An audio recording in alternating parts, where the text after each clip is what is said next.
Vamos ler o Provérbios 3.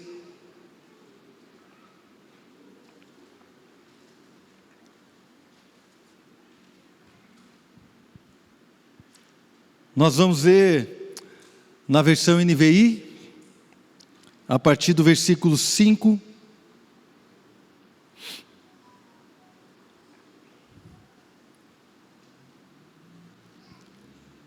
E vamos caminhar um pouco, irmãos, naquilo que a palavra quer chamar a nossa atenção nesses dias.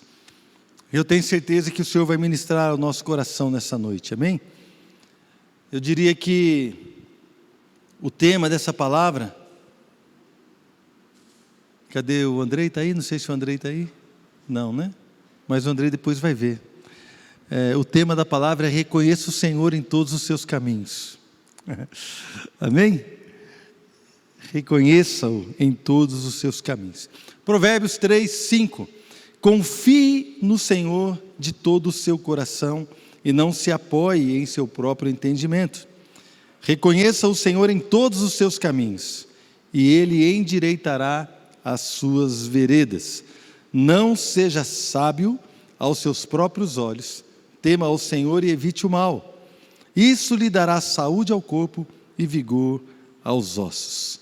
Pai, obrigado por este momento, obrigado por este tempo. Nós queremos, Senhor, colocar esse culto e esta palavra diante do Senhor, para que o Senhor possa realmente, ó Deus, nos alertar, nos ensinar, Deus, nos corrigir, que nós possamos reconhecer o Senhor em todos os nossos caminhos e saber que o Senhor, Deus, se apresenta, o Senhor se coloca no caminho conosco para nos ensinar, nos corrigir, nos guardar e que nós possamos vê-lo em todo o tempo, em nome de Jesus. Amados, quando nós lemos esses provérbios, e eu vou falar um pouco sobre ele, depois eu quero contar uma história lá do Novo Testamento que aconteceu com Pedro, para que a gente possa aplicar de alguma forma o que vamos ver e entender que devemos reconhecer o Senhor em todo tempo.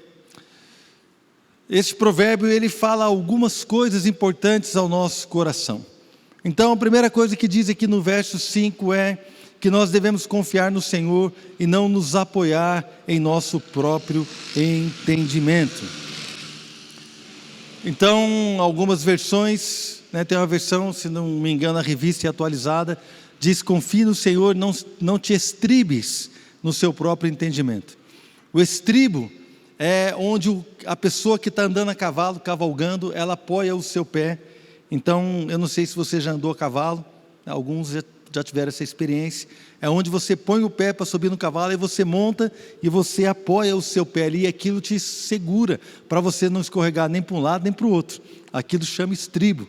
Então, na verdade, a palavra aqui no hebraico fala que nós devemos nos apoiar, nos estribar, não no nosso entendimento, mas confiar no Senhor. Então eu entendo, queridos, que porque a nossa vida não pode estar apoiada no nosso entendimento, naquilo que nós achamos, mas nós precisamos confiar no Senhor. E eu entendo aqui que há uma aplicação onde mostra que essas duas coisas são contrárias. O nosso próprio entendimento, algumas vezes, pode nos levar a uma falta de confiança em Deus, falta de confiança na sua palavra. Ou seja, ele fala: confie no Senhor e não se apoie no seu entendimento. Ou seja, apoie a sua vida na sua confiança em Deus. A nossa vida deve estar apoiada na confiança que devemos ter no Senhor. E eu entendo por quê? Porque o nosso entendimento pode gerar um conflito em muitas áreas da nossa vida. Um conflito com a confiança no Senhor. Então, nós estamos aqui de repente passando por uma luta. Eu posso estar passando por uma luta no meu casamento, e eu então acho que meu casamento não vai dar certo mais, e eu começo então a pensar a me separar da Adriana. Eu acho que eu chego a uma conclusão através do meu entendimento, que a única coisa que eu posso fazer é pedir o divórcio para a Adriana. Isso não vai acontecer nunca, né, amor? Você sabe disso, né? Hoje de manhã ela fez uma declaração tão bonita para mim, irmãos. que eu acho que eu vou até dormir bem hoje, sabe? Se botar a cabeça no travesseiro, vou ficar lembrando dela falando comigo. Muito tremendo. Então, voltando aqui para a palavra, que eu começo a falar da minha esposa, eu até perco aqui o foco.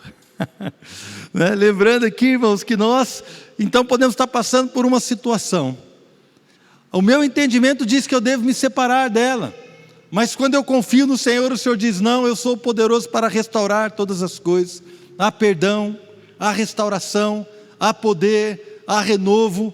Então, quando eu confio em Deus, a minha confiança no Senhor vai entrar em conflito com o meu entendimento. E a Bíblia diz, confia no Senhor e não se apoie no seu entendimento. O nosso entendimento, irmãos, pode muitas vezes nos levar para situações que são contrárias àquilo que Deus fala, àquilo que Deus diz, em todas as áreas da nossa vida, na nossa área emocional, na nossa área espiritual, na nossa área financeira,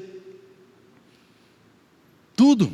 Nós achamos que talvez estamos olhando e entendemos as coisas como através das nossas perspectivas, mas o que Deus tem para nós é infinitamente além daquilo que eu e você podemos experimentar. Amém, irmãos? Então nós entendemos que o Senhor nos chama para confiar nele e não nos apoiarmos no nosso entendimento. Essas coisas podem estar em conflito. O versículo 6 diz, reconheça o Senhor em todos os seus caminhos e ele endireitará as suas veredas. Meu irmão, reconheça o Senhor em todos os seus caminhos. Reconheça a Deus. Veja que Deus está neste momento da sua vida. E a nossa vida, irmãos, ela é feita de fases. Eu fiz um casamento ontem, em plena pandemia. Não pode ter casamento, não pode ter aglomeração, não pode ter nada, mas eu fiz um casamento lá no parque da cidade. O casal, o Fred e a Priscila, se casaram no civil. E nós fomos no parque da cidade, apenas eu, Adriana, os noivos e os familiares, ficamos assim distantes uns dos outros. E ali não tinha púlpito, não tinha flores, não tinha música, não tinha microfone, tinha máscara. Mas o que tinha era a presença de Deus, amém, irmãos? Deus estava ali. E eu comecei a falar para eles, falei assim, irmãos, o casamento é feito de fases.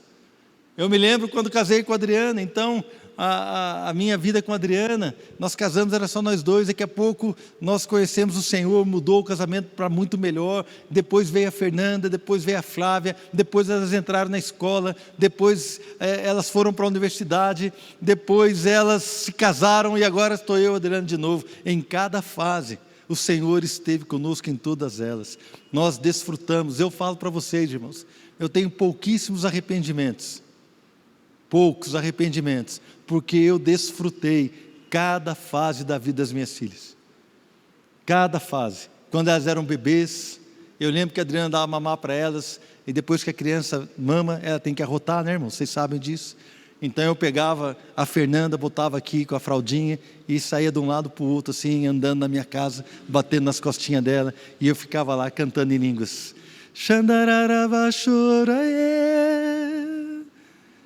Até elas arrotarem. Foi assim com a Fernanda, foi assim com a Flávia. Eu lembro quando a Fernanda começou a andar pequenininha, daqui a pouco a Flávia, eu lembro que eu orava no quarto, então ficava lá orando no quarto, andando para um lado para o outro, orando em línguas no meu quarto, e daqui a pouco eu via a Fernanda pequenininha, um toquinho, e ela ficava andando atrás de mim. Depois a Flávia com 6 anos foi batizada no Espírito Santo na nossa cama. Estava orando com a Adriana, ela acordou, veio para a cama, ficou ali, daqui a pouco ela ficou de joelho na cama do nosso lado. Eu não lembro se foi eu, a Adriana, pusemos as mãos sobre ela, começamos a orar com ela, ela caiu de costa na cama e levantou falando em línguas. Desfrutamos cada fase. Entrei em muita água gelada, irmãos, vocês não têm ideia. Você já viu, criança não tem frio, ia nessas piscinas no inverno, irmãos, e elas, pai, vamos entrar na água? Eu falei assim, vamos filha, vamos lá, e eu entrava, até quando chegou, quando elas eram jovens, um dia ela falou, pai, vamos entrar na água? Eu falei assim, filha, você é tão grande, pode ir. Não, pai, vamos. Eu falei, não, pode ir, filha, papai não vai não, está muito gelada a água. Mas você não gosta de água gelada? Eu falei assim, não, papai não gosta de água gelada. E elas ficaram chocadas,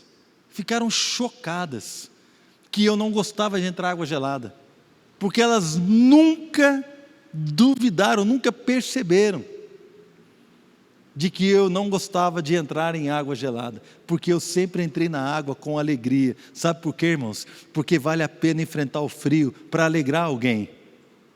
Amém? Então reconheça o Senhor em todas as fases da sua vida. Deus, querido, Ele é como um pai amoroso, que Ele entra na água gelada junto com você, para te curar, para te guardar, para te proporcionar experiências maravilhosas. O Senhor, Ele está conosco em todo o tempo. Jesus falou: se vós que sois maus, sabem dar boas coisas aos seus filhos, quanto mais o Pai Celestial vai dar boas coisas àqueles que pedirem.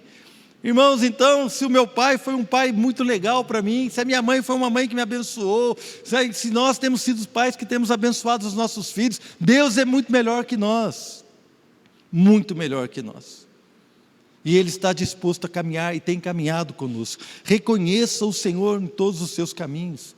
Você está numa fase boa da sua vida, reconheça e glorifique a Deus. Você está numa fase difícil, saiba que Deus está com você agora, nesse momento, pronto para te ajudar, pronto para te corrigir, pronto para te ensinar, pronto para suportar com você a dor, pronto, querido, para estar contigo. Deus está conosco. Então a Bíblia diz: reconheça o Senhor em todos os seus caminhos, porque quando nós então o reconhecemos, quando nós temos essa percepção de que Ele está conosco, mesmo no momento difícil Ele fala conosco, mesmo no momento bom Ele fala conosco, naquele momento que Ele fala conosco, a Bíblia diz que Ele vai endireitar as nossas veredas, ou seja, Ele vai corrigir a nossa caminhada. Reconheça o Senhor em todas as fases da sua vida, e Ele vai corrigir os seus passos. Ele vai te dizer por onde você deve ir, Ele vai te falar por onde você não deve ir, Ele vai dizer o que pode estar errado, o que pode estar acontecendo. A Bíblia diz que ao homem que teme o Senhor, Ele o instruirá no caminho que deve seguir. Então reconheça o Senhor em todos os seus caminhos, e Ele vai endireitar as suas veredas. Não seja sábio aos seus próprios olhos, versículo 7. Não seja sábio aos seus próprios olhos. Tema o Senhor e evite o mal. Irmãos, acredite em mim, eu sei que você acredita. Depois que a gente atinge uma certa idade, a gente começa a perceber algumas coisas. Uma das coisas que eu percebi é que nós temos a tendência a ser sábio. Nós achamos que somos sábios aos nossos próprios olhos. O ser humano tem essa tendência de achar que tem a razão. Todo mundo acha que tem razão. É por isso que as discussões acontecem. É por isso que as coisas acontecem.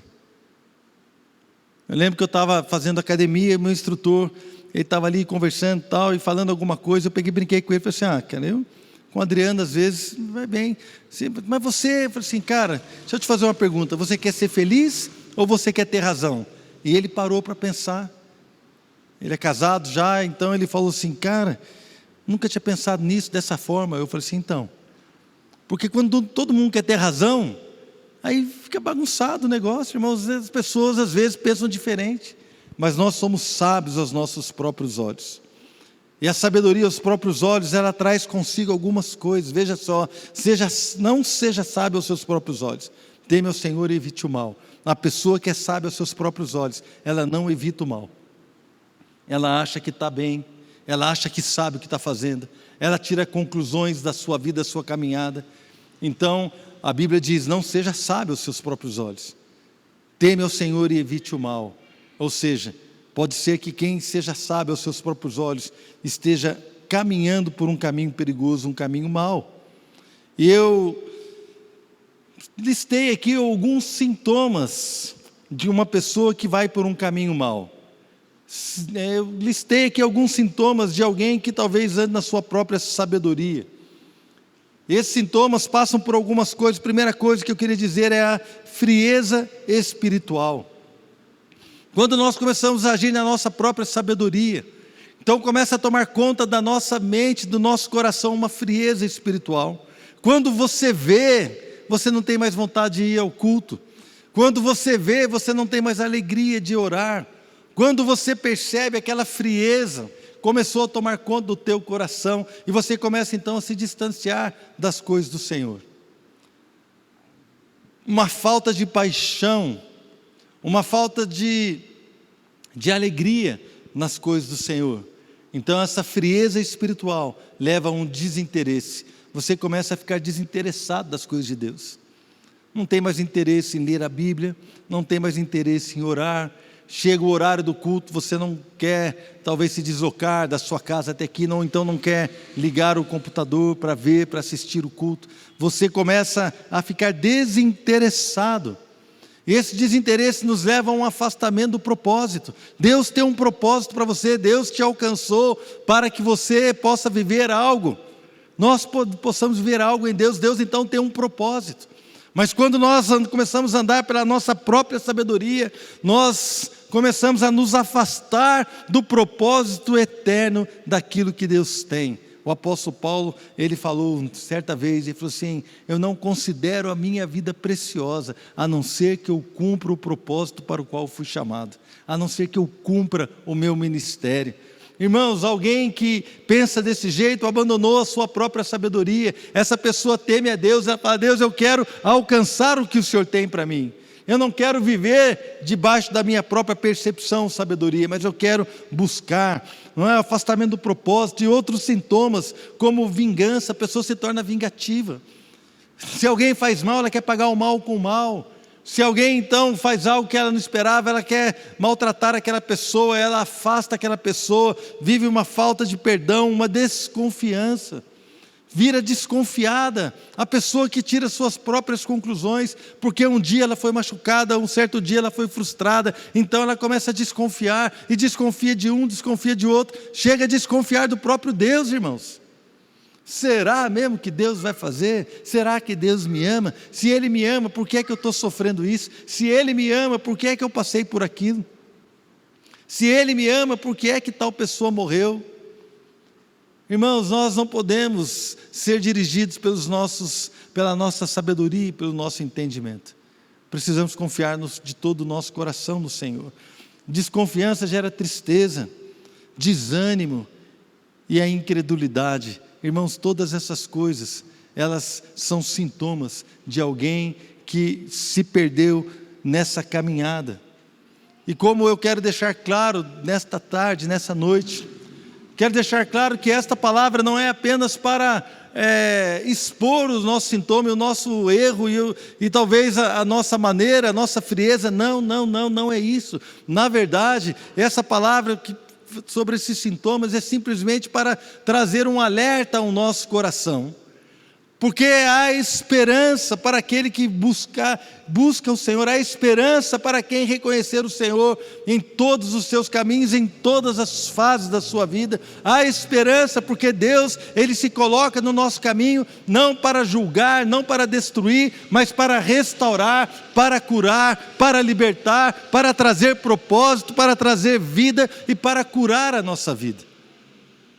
Quando nós então entendemos isso, que Ele quer nos conduzir por caminhos abençoados, nós entendemos que ao invés da frieza, Ele quer nos levar ao vigor espiritual. Como diz no versículo 8, isso dará a você saúde e vigor. Vigor fala de força, fala de uma paixão, fala de um ânimo exacerbado, um grande ânimo. Eu tenho vigor, eu consigo ir, eu posso ir, igual Caleb, irmãos. Ele falou assim: Deus falou comigo naquela época, já se passaram mais de 40, eu tinha 40 anos naquela época, eu tenho 80 e poucos anos hoje, mas a minha força ainda é a mesma. Eu tenho vigor para ir e para voltar, para lutar, para guerrear e para voltar. Eu tenho vigor em Deus.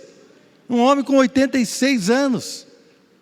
Por quê? Porque, irmãos, é uma condição espiritual de vida, uma alegria, algo que vem então a encher o nosso coração. O Senhor quer nos conduzir por esses caminhos, onde nós vamos encontrar paixão pela sua presença, onde nós vamos encontrar ali a busca do nosso propósito. Ele vai então começar a falar conosco e mostrar que nós somos chamados para viver algo tremendo.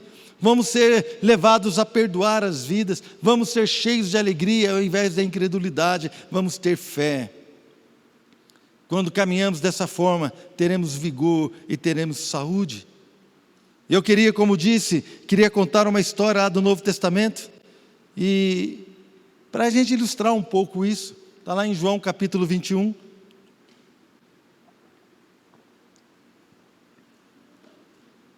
Ali, o evangelista, ele escreve sobre uma pesca milagrosa.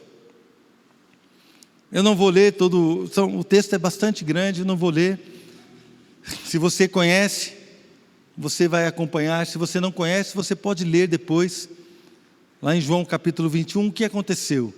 Aconteceu que depois que Jesus havia ressuscitado, ele apareceu algumas vezes aos seus discípulos, e aqui diz que Pedro estava, então, eu acredito que Pedro estava desanimado. Ele falou para os seus amigos, para os outros discípulos: eu vou pescar. E os discípulos falaram: nós vamos com vocês também, porque Pedro foi chamado para liderar, irmãos. E quando ele falou: eu vou pescar, o chamado de liderança estava sobre ele. O desânimo dele levou outras pessoas ao desânimo. Por isso que eu falo para você, pai, você é o líder da sua casa. Se você desanimar, vai levar a sua esposa e os seus filhos ao desânimo.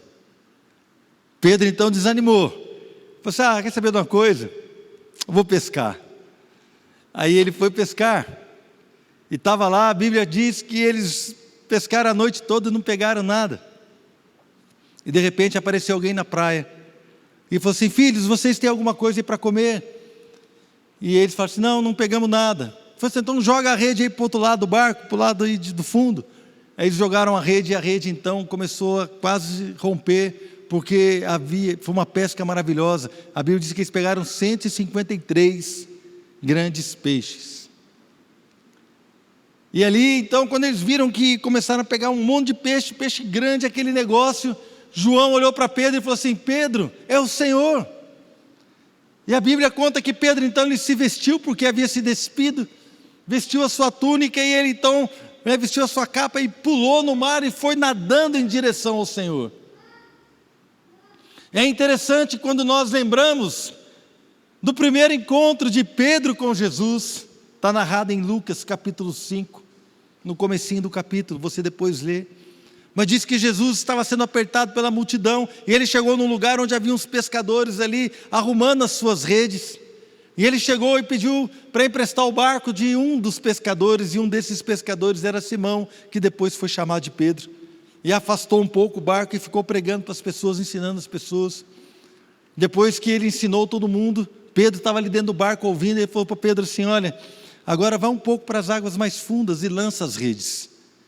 Pedro falou para Jesus, falou: Senhor, eu pesquei a noite toda, não pegamos nada, mas debaixo das suas palavras eu vou lançar as redes. E ele então lançou as redes, pegou tanto peixe, irmãos, que ele chamou outro barco para ajudar, encheram os 2 barcos de peixes, e esses barcos quase afundaram de tanto peixe que tinha. Sabe qual foi a reação de Pedro? A reação de Pedro, ele se prostrou, está lá em Lucas capítulo 5, ele se prostrou aos pés do Senhor e falou assim: Senhor, afasta-te de mim, porque eu sou pecador. Pedro então, quando teve ali naquela fase da sua vida, quando ele reconheceu o poder de Jesus, ele reconheceu aquele que falava com ele, reconheceu a autoridade de Deus nele, e ele então reconheceu também o seu pecado. Ele falou assim: Senhor, afasta-te de mim. Mas Jesus olhou para ele e falou assim: não temas. Porque ele teve medo, ele teve um temor, um respeito tão grande pelo poder e pela santidade de Deus, e ele se viu pecador, e se viu tão enrolado, tão complicado na sua vida. Ele falou: Senhor, afaste-se de mim, porque a percepção que ele tinha era de um Deus santo, maravilhoso, que Jesus é, de um homem poderoso, de um profeta tremendo, de alguém que fazia milagres e que tinha autoridade de Deus. E ele falou: Senhor, se afasta de mim, porque eu sou pecador. Mas Jesus falou para ele: não temas, o recolheu e falou assim: daqui para frente eu vou fazer você um pescador de homens. É muito interessante que da mesma forma, nós vemos aqui a história meio que se repetindo. Pedro está lá, pescou a noite toda, não pegou nada, e de repente o Senhor foi, ainda que ele não tivesse reconhecido que era o Senhor, falou assim: joga a rede para o outro lado. Ele jogou, a hora que ele viu que pegou uma quantidade de peixes milagrosa. Então João falou: é o Senhor. Pedro, ao invés de se afastar e de fugir, ele se veste e ele corre ao encontro do Senhor. Qual é a diferença? Porque Pedro, naquela vez, ele pediu para o Senhor se afastar dele, e porque agora Pedro, ele corre ao encontro do Senhor, porque lá ele conheceu o Deus que fazia milagres. Lá ele conheceu o Deus Todo-Poderoso que ensinava multidões. Lá ele conheceu o Deus que tinha autoridade tremenda. Mas agora, no final da sua vida, depois que Jesus morreu e ressuscitou, ele conhecia o caráter daquele que o chamava. Ele conhecia o caráter daquele que não apenas tem poder para fazer milagres, não apenas tem palavras de vida, mas tem também um desejo ardente para consertar a nossa vida. Ele reconheceu o Senhor, então agora ele não mais se retrai, ao contrário, ele se lança na água. E Pedro, que estava desanimado, Pedro que estava voltando a fazer o que ele fazia antes, embora Deus tivesse um propósito para ele, totalmente diferente daquilo que ele estava vivendo. Deus o havia chamado para pescar homens, Deus o havia chamado para uma vida frutífera, Deus o havia chamado para liderar a sua igreja, Deus o havia chamado para fazer coisas tremendas, mas ele estava lá de volta, fazendo as coisas que ele fazia antes. Estava longe do propósito, estava desanimado, estava frio espiritualmente. Mas quando ele reconheceu o Senhor, que o Senhor, mesmo naquele lugar de desânimo, mesmo naquele lugar de tristeza, mesmo naquele lugar longe do seu propósito, quando ele reconheceu que o Senhor estava lá, sabe o que ele fez? Ele falou assim: eu conheço o Senhor, eu sei que Ele restaura, eu sei que Ele purifica, eu sei que Ele me ama, eu sei que Ele suportou a cruz, eu sei que Ele é um Deus que pode restaurar a minha vida. Então ele se vestiu e ele correu, nadou, ele correu para se encontrar com o seu Senhor. Ah, querido, quando nós temos experiência do caráter de Deus, da sua bondade, quando nós temos experiência do seu amor, nós então reconhecemos que Ele nos chama, não para nos acusar. Ele não ficou com medo, né? Será que Jesus fala assim: Pedro, o que você está fazendo aí, cara? O que você está fazendo nesse barco? Eu já não falei para você largar essa rede? Eu já não falei que você tem que pescar homens? Irmãos, a palavra de Jesus não foi para acusá-lo, mas foi para restaurá-lo, amém? O que o Senhor quer fazer é restaurar a nossa vida. Quando Pedro reconheceu que era o Senhor, então ele se lança na água e corre. Aí quando ele chega lá, irmãos, Pedro chega lá, os outros discípulos vieram com um barco. Quando chegaram lá, já havia uma fogueira, havia pães e já havia peixe sobre as brasas. Ou seja, Jesus não precisa daquilo que nós temos para dar, irmãos. Ele já tem tudo. Mas mesmo assim ele falou para Pedro: vai lá e pega um pouco dos peixes que vocês pescaram, porque Ele se alegra também com o fruto da nossa vida, amém? Então nós estamos aqui junto numa caminhada, numa parceria com o Senhor, com o Espírito. E o Senhor o chamou ali e perguntou para Pedro: Pedro, você me ama? E aí, irmãos, há uma palavra, um jogo de palavras no grego, mas a Bíblia Viva, ela traduziu muito bem. Há uma tradução da Bíblia Viva em português. E Jesus pergunta para Pedro, fala assim: Pedro, você me ama? E Pedro responde: o Senhor sabe que eu sou seu amigo. Depois Pedro pergunta de novo, Jesus pergunta: Pedro, você me ama? Pela segunda vez Pedro responde: o Senhor sabe que eu sou seu amigo. Na terceira vez Jesus pergunta para ele: Pedro, você realmente é meu amigo? E Pedro então fala assim: o Senhor sabe todas as coisas, o Senhor sabe que eu sou seu amigo. Jesus até mudou a palavra, irmãos, para andar no entendimento que Pedro tinha, simplesmente para restaurar o seu chamado. Cada vez que Pedro dizia que era amigo dele, ele falava assim: então apacenta os meus cordeiros, então apacenta as minhas ovelhas. O Senhor restaurando o chamado de Pedro, porque Pedro reconheceu o Senhor nos seus caminhos. Lembra da história dos discípulos de Emaús?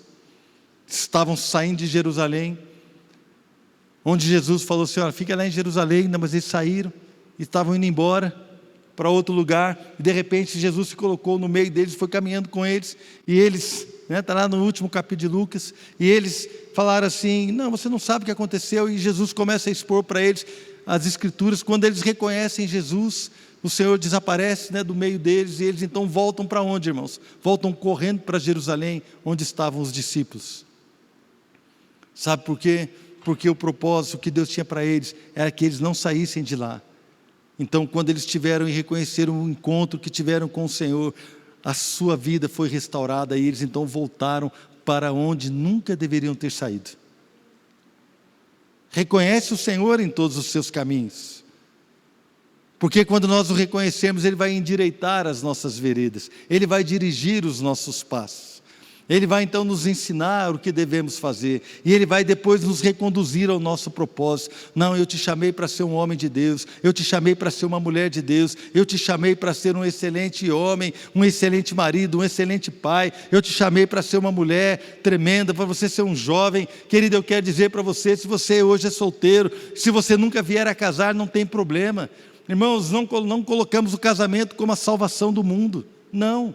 Meu irmão, se você está solteiro, glorifique a Deus na sua vida de solteiro. Se você está casado, glorifique a Deus na sua vida de casado. Não importa uma coisa, se você tem filho, glorifique a Deus na sua paternidade. Se você não tem filho, glorifique a Deus na sua falta de filhos. Glorifique a Deus em todas as coisas, porque Ele é digno de ser exaltado em todo o tempo, em todas as coisas. Ele é Deus, Ele não perdeu o controle, Ele tem propósito, Ele tem chamado, Ele tem poder para restaurar a minha vida, Ele tem poder para me levar ao centro da sua vontade. Se você tem dinheiro, glorifique a Deus. Se você não tem, glorifique a Deus. Não importa, querido, não importa o que você vive. Sabe por quê? Porque a minha vida pertence a Ele, Ele é o meu dono, e a minha vida, do jeito que for, será para a glória do Senhor, hoje e sempre. É uma decisão que eu tomo na minha vida.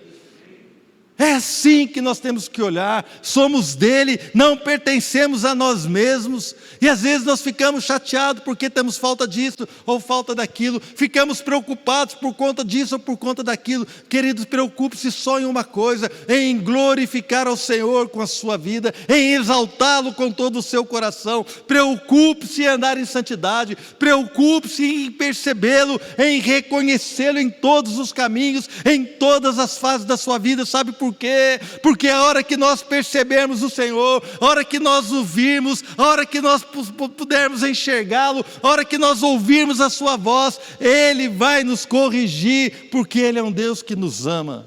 Ele é um Deus que nos ama. Irmãos, quantas bobagens eu já falei, quantas coisas erradas eu já fiz. E coisas assim, irmãos, eu queria pregar, eu senti que Deus me chamou para pregar, eu me converti num dia, no outro dia eu queria ser pastor. Eu acho que quando eu ajoelhei para entregar minha vida ao Senhor Jesus, a hora que eu levantei, veio algum anjo e colocou um manto aqui nas minhas costas, e falou assim: esse vai ser pastor, porque eu queria ser pastor. E a Adriana falava assim: você é louco. No começo, né? Depois não, depois ela entendeu, mas no comecinho da nossa vida cristã, eu já falava para ela: eu quero ser pastor, vou ser pastor. Ela falou assim: Marcelo, pensa bem, vai ser pastor. Se você trocar de carro, vai ficar todo mundo olhando. Se você comprar alguma coisa, vai ficar todo mundo falando.